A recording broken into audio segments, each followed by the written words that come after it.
Alexander అంటే అందరికీ సింహస్వప్నం అనిపించాడు. కానీ ఇంత అనిపించి కూడా 33 ఏళ్ళకి విషజ్వరం సోకి సడన్గా చచ్చిపోయాడు.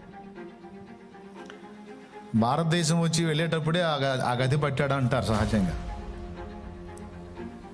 ఆయనే, నేను చనిపోయినప్పుడు నా చేతులు సమాధి పెట్టెలో నుండి బయటకు లాగండి, నేను సంపాదించినవన్నీ నా సమాధి కార్యక్రమంలో చల్లండి, అలాగే నాకు వైద్యం చేసిన వైద్యులే నా సమాధి పెట్టెను మొయ్యండి అని ఆజ్ఞ జారీ చేసి చనిపోయిన రాజు.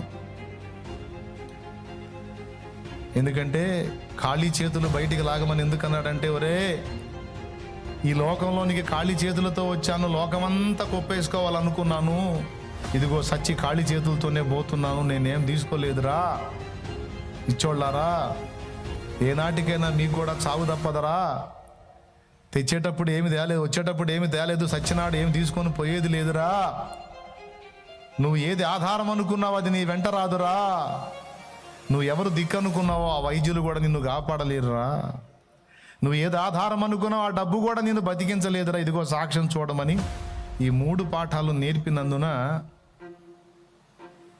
అలెగ్జాండర్ ది గ్రేట్ అయ్యాడు అన్నట్టు.